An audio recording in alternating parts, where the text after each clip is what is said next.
Greeting everyone, this is Maha Abu Saud. I'm a senior clinical dietitian here in Johns Hopkins Aramco Healthcare. My topic today will be about healthy eating for better children future. Our presentation, we will talk about introduction, children and nutrition, importance of healthy diet, nutrient-dense food, water and hydration, fast food, vitamins and minerals, physical activity and screen times, and finally we'll talk about the lunchbox for the schools. As everybody know, that healthy eating is crucial for healthy growth and development. So the proper nutrition, it's helped the kids to reduce developing of different diseases such as heart disease, type 2 diabetes, obesity, and some types of cancer. And also in the same time, this will help the children to feel better and enjoy their life more. So what's the importance of healthy eating or the healthy diet? It helps the kids to feel brighter and more alert, especially at school, concentrate and learn better, be more energetic and enjoy themselves, grow stronger and healthier, and they will suffer from fewer infections, and also in the same time they will have brighter eye and clearer skin. We should know an important fact that they found that the students at the school that have a healthy program and focus more on healthy eating patterns, their students, they perform better in their classes, especially in math and reading. What about the nutrient-dense food? The nutrient-dense food contain proteins which help the kids to build their muscles and grow, fruit and vegetables which help them to provide their essential vitamins and minerals needs, grains which help them to grow better and provide them with the energy they need, the dairy products which is very important for their bone and teeth. In the same time, the kids, they should limit their intake of the added sugar, and the WHO recommended that the intake of the sugar should be not more than 10% of their total daily requirement, and it should be limited to 25 grams per day, which is equal to 6 teaspoons per day. Saturated fat and trans fat also should be limited, and it should be not more than 5% of their daily requirements. The salt intake also, it should be limited for the kids between 1 gram up to maximum 6 grams based on their age group.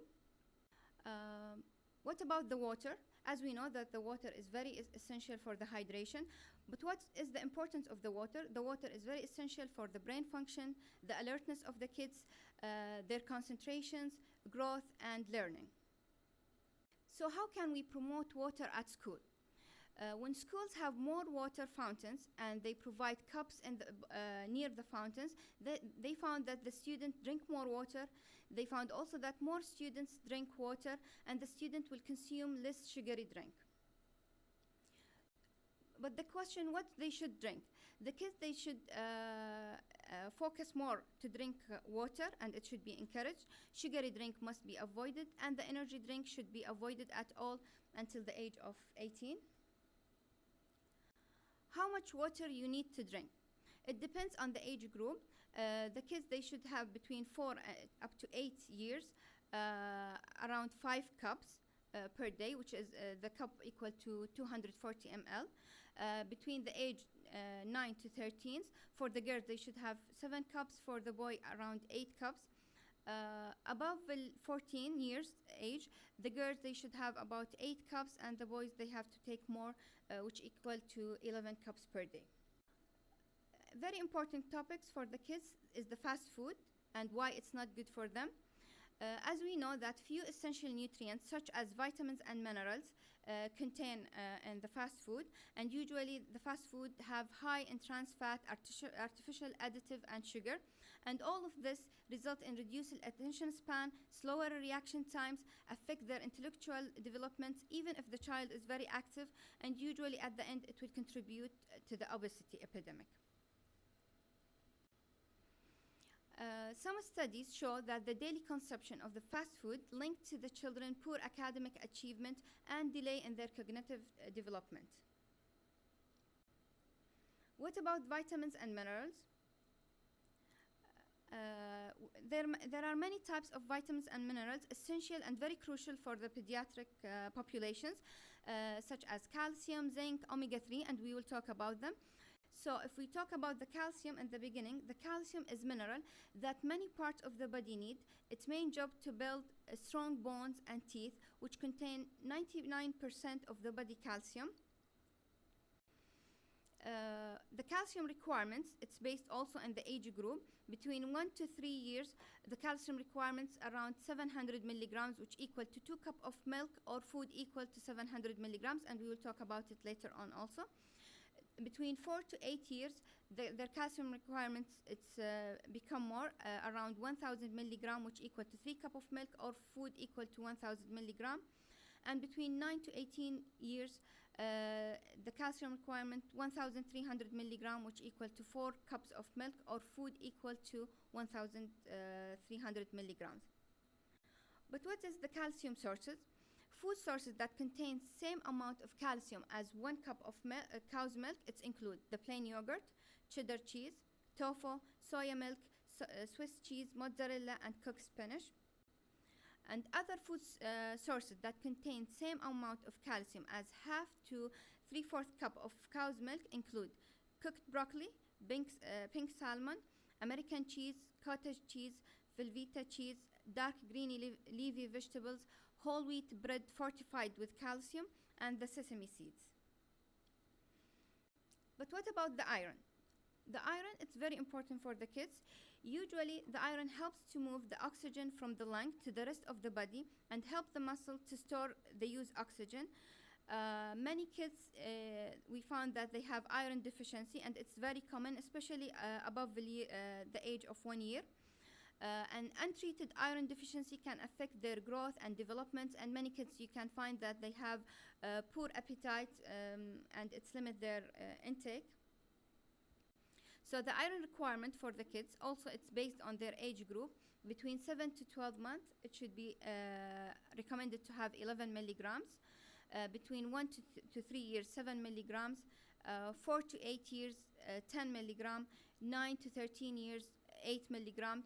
And from age 14 to 18 for the girls, 15 milligrams, and for the boys 11 milligrams. And you can see that the girls, when they reach the adolescence, they need higher amount of the iron.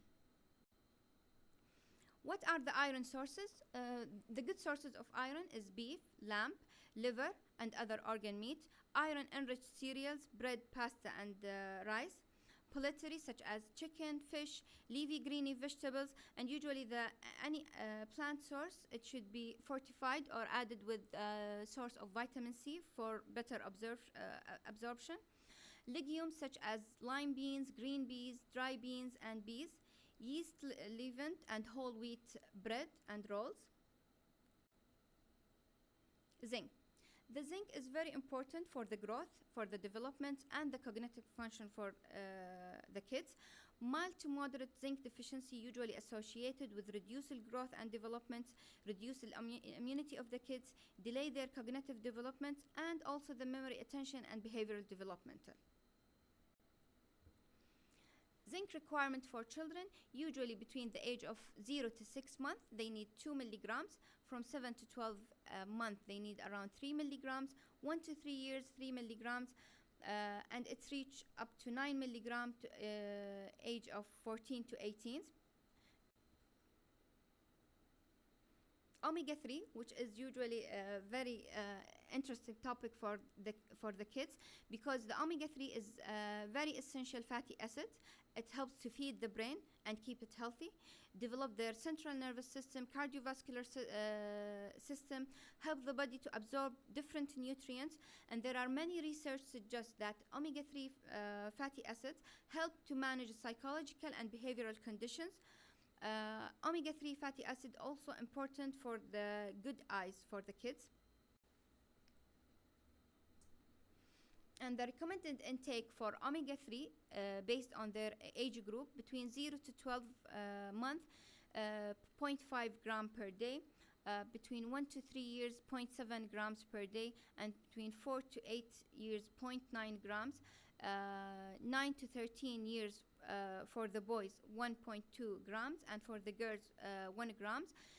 For the age 14 to 18 years, for the boys 1.6, and for the girls 1.1 grams per day. And what are the good source of omega-3? We can find it usually in the salmon, sardines, canned light tuna, freshwater trout, herring, oyster, shrimp, beef, flaxseed, walnut, chia seeds, and soya beans. We talked about the vitamins, so very important now to focus on the physical activity and the screen times for the kids.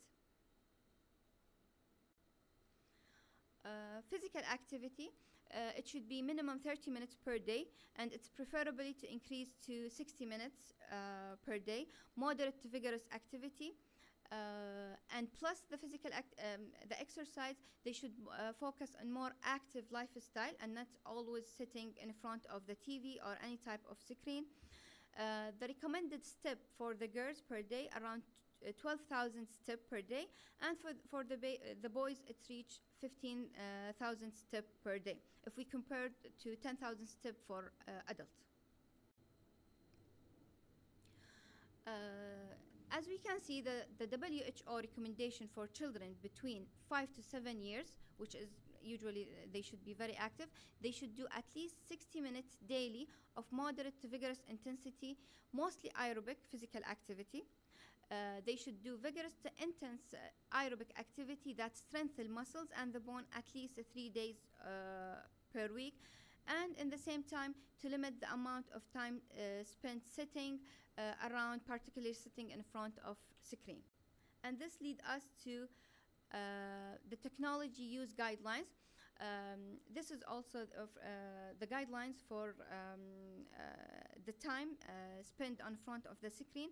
So any kids or children below 2 years, they shouldn't use any type of screen, either TV, mobile, or anything else. Between 3 to 5 years, it should be limited to 1 hour per day, and the handheld device it shouldn't be used at all. Between 6 to 12 years, it should be between 2 hours per day, and the handheld device it shouldn't be used. 13 to 18 years, 2 hours per day maximum. Some tips for the parents. It's very important for you as a parent to be a role model for your kids. The best way for you to encourage healthy eating is to eat well yourself. Serve appropriate portion for the kids. Never overeat. Talk about feeling full, especially with younger children. So you should tell them that when you feel full, they should express their feeling and not to ask them to eat more. And you should take a positive approach to food. Don't battle over food. And what does it mean? We should establish a predictable schedule of meals and snacks. Don't force children to clean their plates, and don't burp or reward children with food. And this is very important point. Don't use the food as a way for showing your love to them. What about the school lunchbox? Especially now that it's almost the school coming back. The school lunchbox, you should remember the choices and the presentation. The kids, it's very important to have very attractive presentation of their meal. Involve your children in making healthy choices. Discuss healthier food and drink choices, and try together to decide what will be in their lunchbox. Together create shopping lists. Encourage children to help and prepare their lunchbox so they will enjoy it more. And best to prepare the lunchbox in the night before, so your children can participate in this. What a healthy lunchbox should include? It should include fruit, and best to be fresh fruit. Vegetables, you can give them like a vegetable steak with the dip of yogurt or any healthy dip. The milk and the yogurt, use the reduced fat option for the children over the age of 2 years. Meat and the meat alternative, you can use the lean meat like chicken and hard-boiled egg or peanut butter.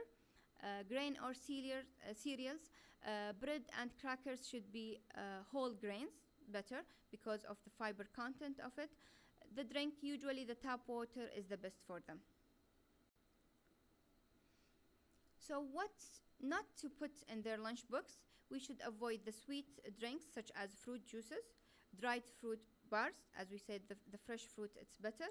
Dairy, dessert, chocolate or muesli bar.